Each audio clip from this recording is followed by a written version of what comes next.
السلام علیکم friends, I D a weekly میں JF-17 تھنڈر بلاک 3 کے لیے نئے انجن کی کنفرمیشن پر بات کریں گے۔ اس کے علاوہ گزشتہ ہفتے ہونے والی اہم ڈیفنس ڈیولپمنٹس کو بھی آپ کے ساتھ شیئر کیا جائے گا۔ So let's start.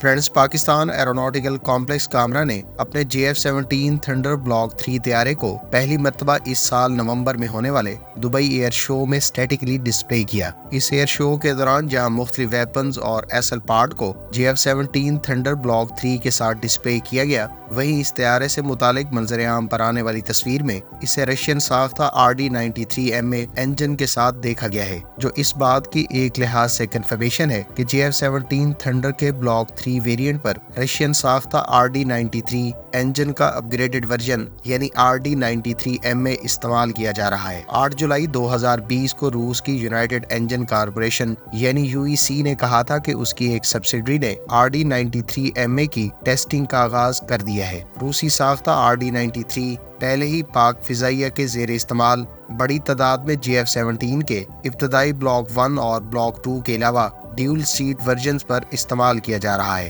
تاہم ماہرین کے مطابق بلاک 3 کے ایڈوانسڈ ایویونکس اور اس طیارے کو ریکوائرڈ بہتر پاور کے لیے RD-93 سے بہتر پاور رکھنے والا انجن ضرورت ہے۔ RD-93MA پر کام کا آغاز UEC کی طرف سے 2012 میں شروع کیا گیا تھا۔ اس وقت کمپنی کی طرف سے یہ کہا گیا تھا کہ اس RD-93MA کی ڈیولپمنٹ کے لیے ایک فورن کسٹمر کی طرف سے ریکویسٹ کی گئی ہے۔ RD-93MA دراصل روس کے RD-33MK سے بھی امپرومنٹس رکھتا ہے۔ یہاں یہ بات قابل ذکر ہے کہ RD-33MK بیس ویریئنٹ RD-33 جس کا ایکسپورٹ نیم RD-93 ہے، یہ اس کا امپرووڈ ورژن ہے۔ روسی ساختہ RD-33 اس وقت JF-17 تھنڈر کے علاوہ روسی ساختہ MiG-29 طیاروں کو پاور کر رہا ہے، جبکہ RD-33MK اس وقت روس اپنے MiG-35 طیاروں پر بھی استعمال کر رہا ہے۔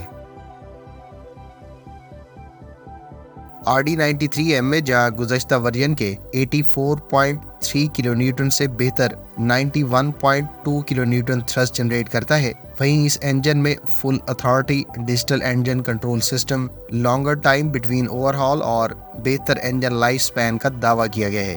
JF-17 تھنڈر بلاک 3 کے پہلے پروٹوٹائپ کی فرسٹ فلائٹ دسمبر 2019 میں چین میں کنڈکٹ کی گئی تھی، جبکہ اس کی فارمر پروڈکشن 2021 جنوری میں شروع ہوئی تھی۔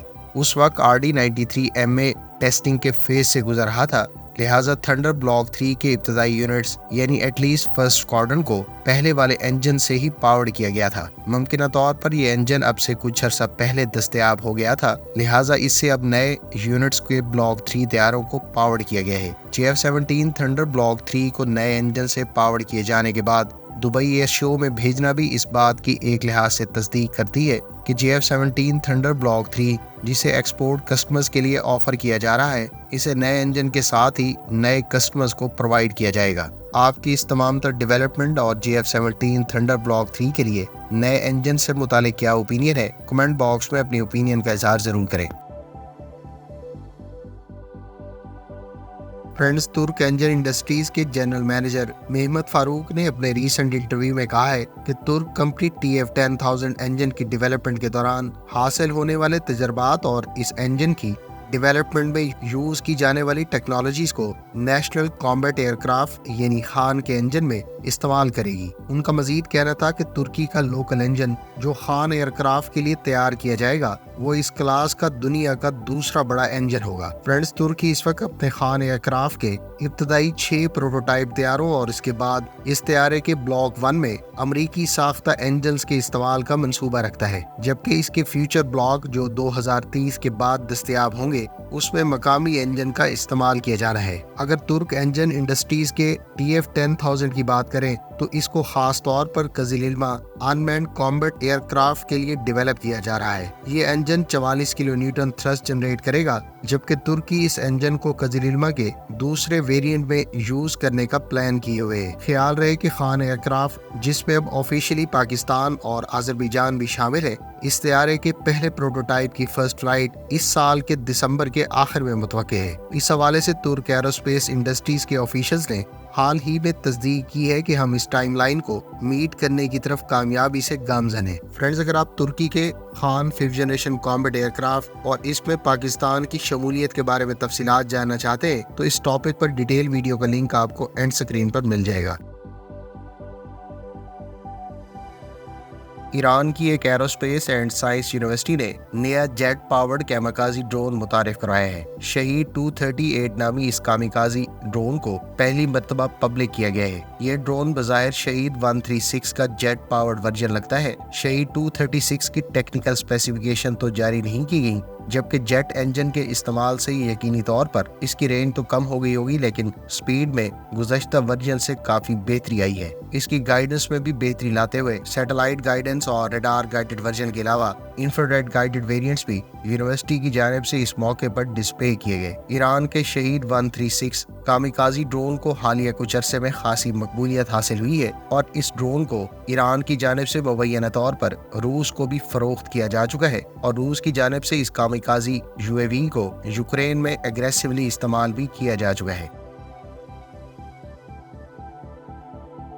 فرینڈز، ترکی کے ملکی سطح پر تیار کیے جانے والے long range surface to air missile system Siper نے اپنے ایکسیپٹنس ٹیسٹ مکمل کر لیے ہیں۔ ان ایکسیپٹنس ٹیسٹ کی تکمیل کے بعد اب یہ long range surface to air missile system اگلے سال کے اوائل میں متوقع طور پر ترک آرمڈ فورسز کی سروس میں باقاعدہ شامل کر دیا جائے گا۔ سائپر ایئر ڈیفنس میزائل سسٹم کے بلاک 1، جس کو اگلے سال ترک مسلح افواج کے حوالے کیا جانا ہے، اس کی رینج 100 کلومیٹر سے زائد بتائی گئی ہے۔ دوسری جانب سائپر بلاک 2 کے surface to air missile system کو بھی کامیابی سے ٹیسٹ کیا جا چکا ہے، جو 150 کلومیٹر سے زائد کی رینج رکھتا ہے۔ Siper surface to air missile system کے بارے میں ترک ڈیفنس آفیشلز کا کہنا ہے کہ اس کا فیوچر میں ویریئنٹ 600 کلومیٹر کی رینج تک بھی ایکسٹینڈ کیا جا سکے گا، جبکہ ابتدائی طور پر اس کے بلاک 3 کی رینج 400 کلومیٹر تک لے جانی ہے۔ واضح ہے کہ ترکی نے اپنے Siper air defence missile system programme کے تحت کئی طرح کے شارٹ، میڈیم اور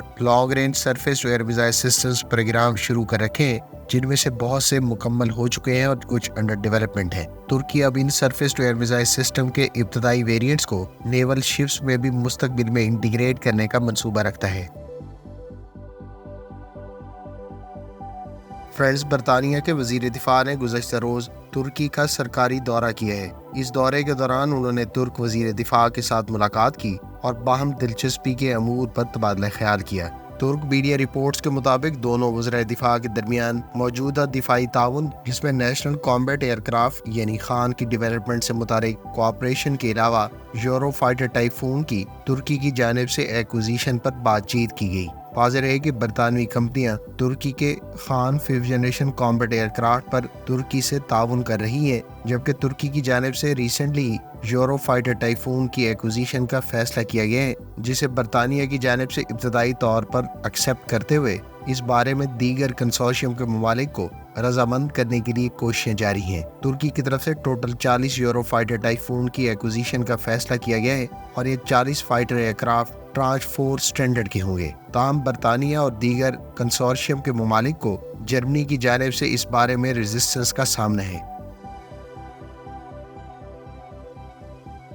فرینڈز، ایران نے اپنے فتح 2 ہائپرسونک بلسٹک میزائل کے کامیاب تجربے کی فوٹیج جاری کی ہے۔ ایرانین میڈیا کی جانب سے شیئر کردہ اس فوٹیج میں فتح 2 ہائپرسونک بلسٹک میزائل نے پن پوائنٹ ایکوریسی سے اپنے ڈیزگنیٹڈ ٹارگٹ کو نشانہ بنایا۔ فتح 2 دراصل ایران کا اپ گریڈڈ ہائپرسونک بلسٹک میزائل ہے۔ اس میزائل سے متعلق پاسداران انقلاب کی جانب سے 19 نومبر کو ایران کے سپریم لیڈر کو خصوصی بریفنگ بھی دی گئی تھی۔ اس کے علاوہ اس میزائل کو اس دن باقاعدہ انویل کیا گیا تھا۔ اس دوران میڈیا کوریج میں فتح 2 بلسٹک میزائل کو اس بلسٹک میزائل موٹر سے اکوپڈ دکھایا گیا ہے جو اس سے پہلے فتح میزائل کو پاور کرتی ہے، جسے اس سال جون میں ہی انویل کیا گیا تھا۔ فتح 2 کی ری انٹری وہیکل بوئنگ کے X-51 waverider experimental hypersonic cruise missile سے کافی حد تک مماثلت رکھتی ہے۔ فتح 2 کی رینج ایرانین میڈیا کی جانب سے 1500 کلومیٹر بتائی گئی ہے۔ اس کی ری انٹری وہیکل کو سالڈ فیول راکٹ موٹر سے پاورڈ کیا گیا ہے جبکہ یہ ری انٹری وہیکل موویبل نوزل کا استعمال کرتی ہے جو اس کے ایٹماسفیئر سے باہر اپنے راستے کو بدلنے میں مدد دیتی ہے۔ یہ صلاحیت اس میزائل کو ایئر ڈیفنس سسٹم سے بچاؤ فراہم کرے گی۔ الجزیرہ ٹی وی کے مطابق ایران کے حوالے سے کہا گیا ہے کہ یہ میزائل ماک 15 کی سپیڈ اور کم سے کم 1400 کلومیٹر کی رینج رکھتا ہے۔ ایران کے بارے میں رپورٹس ہیں کہ وہ اپنے ہائپر سونک بیلسٹک میزائل کی رینج 2000 کلومیٹر تک لے جانا چاہتا ہے۔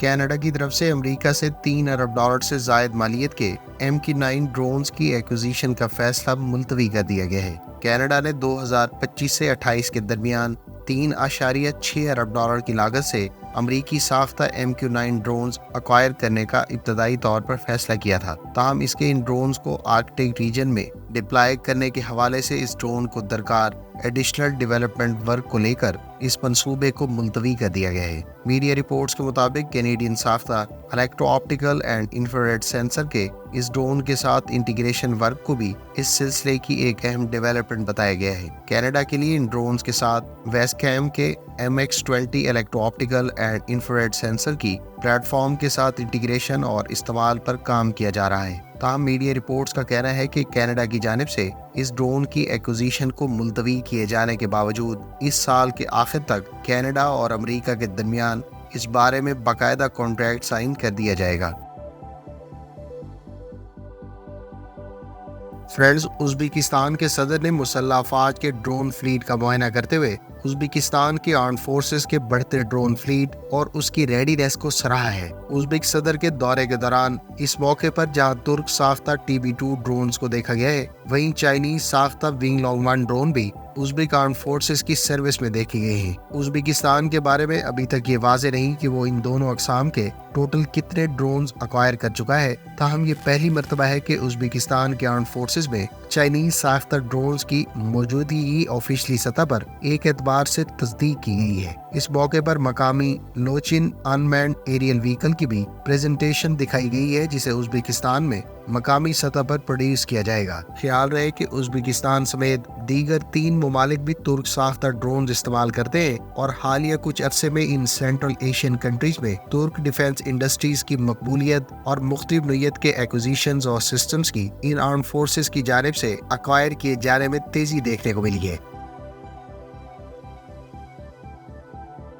متحدہ عرب امارات کی ایج گروپ نے برازیل کی نیوی کے ساتھ اپنے نئے اینٹی شپ کروز میزائل کی فروغ سے متعلق معاہدہ سائن کیا ہے۔ $163 ملین کی لاگت سے اس معاہدے کے تحت edge group Mansup anti ship cruise missile اور Mansup extended range version missile Brazilian navy کو پرووائڈ کرے گی۔ یہ معاہدہ دراصل سہ فریقی ایگریمنٹ ہے جس میں برازیل کی کمپنی سیات، اماراتی ایج گروپ اور برازیلین نیوی شامل ہے۔ اس میزائل کے بارے میں ایج گروپ نے دبئی ایئر شو کے موقع پر اناؤنس کیا تھا کہ اس کی رینج 70 کلومیٹر ہے اور یہ 870 کلومیٹر پر آور کی سپیڈ سے فلائی کر سکتا ہے۔ اس میزائل میں سالڈ فیول راکٹ انجن کا استعمال کیا جا رہا ہے، جبکہ اس کے ایکسٹینڈڈ رینج ورژن کی رینج 200 کلومیٹر بتائی گئی ہے۔ متحدہ عرب امارات کی ابوظہبی شپ بلڈنگ نے دبئی ایئر شو کے موقع پر ایج گروپ کے ساتھ فیوچر میں لانچ کی جانے والی فاسٹ اٹیک کرافٹ کے ساتھ بھی اس میزائل کی انٹیگریشن کا معاہدہ سائن کیا ہے، جسے 2025 میں لانچ کیا جا رہا ہے۔ فرینڈز، ایج گروپ اس وقت 25 مختلف کمپنیوں کو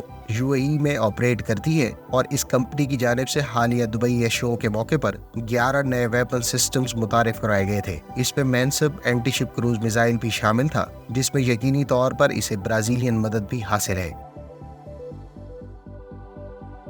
فرینڈز، جرمنی اور نارویجین کمپنی کانگسبرگ نے super sonic strike missile develop کرنے کا اعلان کیا ہے۔ نارویجین کمپنی کانگسبرگ پہلے ہی نیول اسٹرائک میزائل تیار کرتی ہے، جبکہ کمپنی کی جانب سے کہا گیا ہے کہ اس نیول اسٹرائک میزائل کا نیو ویریئنٹ تیار کیا جائے گا جس کو سپر سونک اسٹرائک میزائل یا 3SM کا نام دیا جائے گا۔ میڈیا رپورٹس کے مطابق اس میزائل کو متوقع طور پر 2035 تک تیار کیا جانا ہے۔ نیول اسٹرائک میزائل کی ڈیولپمنٹ کا آغاز ارلی 2000s میں شروع کیا گیا تھا اور یہ نارویجین آرمڈ فورسز کی سروس میں 2011 سے 2015 کے درمیان شامل ہوا ہے۔ اس وقت تقریباً 13 ممالک کی جانب سے NSM یعنی نیول اسٹرائک میزائل کا انتخاب کیا جا چکا ہے، جبکہ ناروے اور جرمنی نے اب اس کے نہ صرف زیادہ رینج رکھنے والے بلکہ سپر سونک سپیڈ سے اہداف کو نشانہ بنانے والے ویریئنٹ کی ڈیولپمنٹ کا اعلان کیا ہے۔ ترک صدر رجب طیب ایردوان نے کہا ہے کہ ان کا ملک 2028 میں مقامی ایئر کرافٹ انجنز کی تیاری میں خود کفیل ہو جائے گا۔ ترکی اس وقت جہاں یوٹیلیٹی ہیلی کاپٹرز کے لیے انجن بنا اور استعمال کرنا شروع کر چکا ہے، وہیں ترکی TF-10000 کے نام سے نیا انجن بھی تیار کر رہا ہے۔ اس انجن سے قزل علمہ انمینڈ کامبیٹ ایئر کرافٹ کے سی ویریئنٹ کو اکوپ کیا جائے گا۔ ترکی اب نہ صرف اپنے اٹیک ہیلی کاپٹر بلکہ 5th generation combat aircraft کے لیے بھی انجن پروگرامز پر کام کر رہا ہے، اور اس وقت ترک دفاعی صنعت صرف اس معاملے میں اس شعبے کے دیگر چند ممالک سے پیچھے ہے۔ ڈرونز کے لیے ترکی پہلے ہی مقامی انجنز بنا چکا ہے، جس میں بہتر صلاحیت رکھنے والے انجنز کی تیاری بھی مستقبل قریب میں ایکسپیکٹ کی جا سکتی ہے۔ ترکی کی دفاعی انڈسٹری نے اب تک کئی طرح کے نیول، ایئر اور لینڈ سسٹمز کے حوالے سے کافی حد تک خود کفالت حاصل کر لی ہے، تاہم اسے ایئر کرافٹ کے لیے انجن اور لینڈ وہیکلز خاص طور پر مین بیٹل ٹینکس کے لیے انجنز کی تیاری اور شپس کے لیے ٹربائن بنانے میں ابھی بھی مشکلات کا سامنا ہے۔ تاہم ترکی سملٹینیسلی کئی طرح کے پروجیکٹس پر کام کر رہا ہے، اور اس حوالے سے ٹرکش انجن انڈسٹری اور TR موٹرز دیگر کمپنیوں سے سبقت لیے ہوئے ہیں۔ Friend, south Korean company Korean aerospace industries اور یورپین کنسورشیم MBDA نے میزائل سے متعلق کوآپریشن کا ایگریمنٹ سائن کیا ہے۔ اس کوآپریشن کے تحت سپیئر، ایسٹریم اور بریم سٹون میزائلز کے علاوہ میٹیور میزائل سے متعلق کوآپریشن کیا جائے گا۔ ساؤتھ کوریا بنیادی طور پر MBDA کے تیار کردہ ان میزائلز کو اپنے under development KF-21 fighter aircraft کے ساتھ انٹیگریٹ اور استعمال کرنے کا منصوبہ رکھتا ہے، جبکہ FA-50 کے بھی نئے ویریئنٹ پر ان ویپنز کا فیوچر میں استعمال کیا جا سکتا ہے۔ کورین ایروسپیس انڈسٹریز اس سے پہلے مارچ 2023 میں Meteor air to air missile کو بھی اپنے KF-21 under development fighter aircraft سے بھی فائر کر چکی ہے۔ واضح رہے کہ اس طیارے کے لیے کوریا کچھ مقامی ویپنز بھی تیار کر رہا ہے، تاہم اسے زیادہ تر امریکن اور یورپین ساختہ ویپنز پر انحصار کرنا پڑے گا۔ فرینڈز، سلووینیا کو اٹلی کی طرف سے دوسرا C-27J اسپارٹن طیارہ فروخت کیا جائے گا۔ اٹلی اور سلووینیا کے پہلے اچھے دفاعی تعلقات ہیں، جبکہ حالیہ طیارہ اٹالین کمپنی لینارڈو اور سلووینین منسٹری آف ڈیفنس کے درمیان طے پانے والی ڈیل کے تحت پرووائڈ کیا جائے گا۔ سلووینیا نے اس سے پہلے اسپارٹن ملٹری کارگو طیارے کو اکوائر کیا تھا، اور اس سے متعلق ڈیل نومبر 2021 میں طے پائی تھی۔ اس طیارے کو VIP transportation, fire fighting, intelligence, surveillance and reconnaissance کے علاوہ میری ٹائم پیٹرول مقاصد اور ٹیکٹیکل سپورٹ مشنز میں یوز کیا جا سکتا ہے۔ اٹلی کی جانب سے ایئر کرافٹ اب تک لیتھونیا، میکسیکو، سلوواکیہ اور مراکش سمیت دیگر کئی ممالک کو ایکسپورٹ کیا جا چکا ہے۔ ملائیشیا کے ڈیفنس منسٹر کی جانب سے ملائیشین نیوی کے لیے ترک ساختہ شپس کی ایکوزیشن کا باقاعدہ اعلان کر دیا گیا ہے۔ STM، اسفات اور ڈیئرسن کمپنیز کی تیار کردہ مختلف شپس ملائیشین نیوی کو آفر کی گئی تھی، اور ملائیشین نیوی نے حال ہی میں LMS بیس 2 ٹینڈر کے تحت ترک ساختہ شپس کا ہی انتخاب کیا ہے۔ ڈیئرسن شپ یارڈ کی جانب سے C-92 کارویٹ آفر کی گئی تھی، جبکہ اسفات نے اپنی ملجم کارویٹس ملائیشین نیوی کے لیے پریزنٹ کی تھی۔ اب سے چند روز پہلے ہی ملائیشیا کے بارے میں ترک ساختہ شپس کے انتخاب کی خبر منظر عام پر آئی تھی، تاہم یہ پہلی مرتبہ ہے کہ سرکاری سطح پر ترک ساختہ شپس کی ایکوزیشن کا باقاعدہ اعلان کیا گیا ہے۔ ترک کمپنی اسفات کی جانب سے پہلے ہی ملجم کلاس کارویٹس نہ صرف اپنی نیوی بلکہ پاکستان کے علاوہ یوکرینین نیوی کے لیے بھی تیار کی جا رہی ہیں۔ ممکنہ طور پر ملائیشین نیوی کی جانب سے بھی ملجم کلاس کارویٹس کا ہی انتخاب کیا گیا ہے۔ فرینڈز، سویڈش کمپنی ساب کو $114 ملین کا کانٹریکٹ اوارڈ کیا گیا ہے۔ کمپنی کی جانب سے کہا گیا ہے کہ اس کانٹریکٹ کے تحت کارل گستاف M4 ویپنز ایک انڈسکلوز کسٹمر کو پرووائڈ کیے جائیں گے۔ اس معاہدے کے تحت ساب کمپنی کی جانب سے Carl Gustaf M4 weapon systems اس انڈسکلوز کسٹمر کو 2024 سے 25 کے درمیان ڈیلیور کیے جائیں گے۔ سویڈش کمپنی ساب کا دعویٰ ہے کہ کارل گستاف اب تک کئی انٹرنیشنل کسٹمرز کو پرووائڈ کیا جا چکا ہے، جن کی تعداد 40 سے زائد ہے۔ فرینڈ، ساؤتھ کوریا نے کہا ہے کہ شمالی کوریا سے لاک بیلسٹک اور کروز میزائل خطرات کے جواب میں ان کا ملک ہائپر سونک کروز میزائل کی ڈیولپمنٹ میں ایڈوانس سٹیجز پر ہے۔ ساؤتھ کوریا ہائی کور کے نام سے ہائپر سونک کروز میزائل تیار کر رہا ہے، جس کی ابتدائی ٹیسٹنگ 2024 میں متوقع ہے۔